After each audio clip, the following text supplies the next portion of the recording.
महासागर न्यूज. नमस्कार. महासागरमध्ये मी स्वप्नील दुधारे आपलं स्वागत करतो. महाराष्ट्राच्या राजकारणाच्या क्षितिजावरती सध्या एक अत्यंत चित्तवेधक आणि तितकंच गुंतागुंतीचं नाट्य उघड होताना दिसत आहे.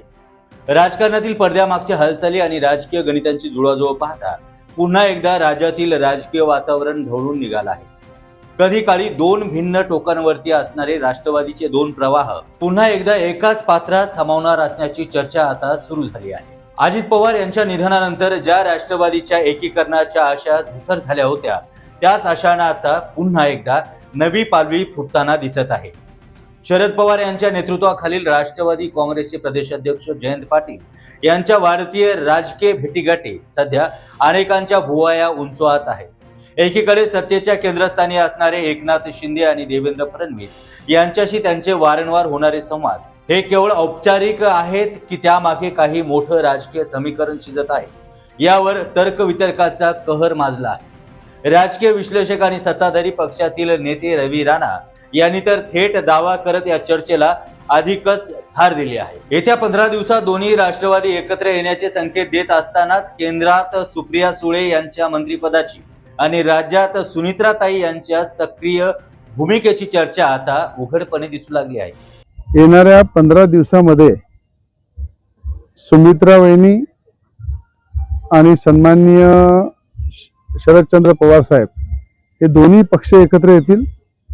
दिल्लीमध्ये आमच्या सुप्रियाताई सुळे पाहतील दिल्ली, आणि राज्यामध्ये सुमित्राताई पाहतील.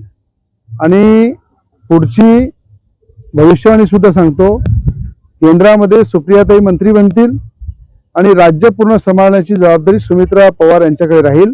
त्यामुळे याच्यामध्ये कुठेही काही जरी असलं तर राजकारणामध्ये जे अशक्य आहे ते शक्य होत असते, आणि 15 दिवसात हे शक्य झालेलं आपल्याला दिसेल.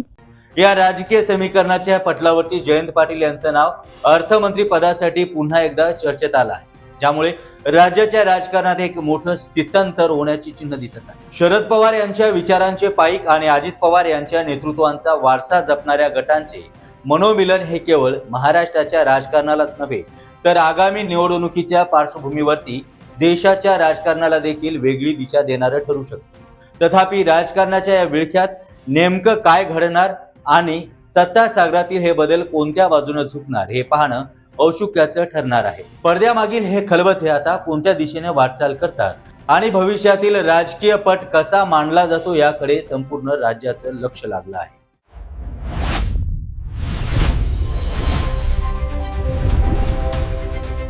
महासागर न्यूज.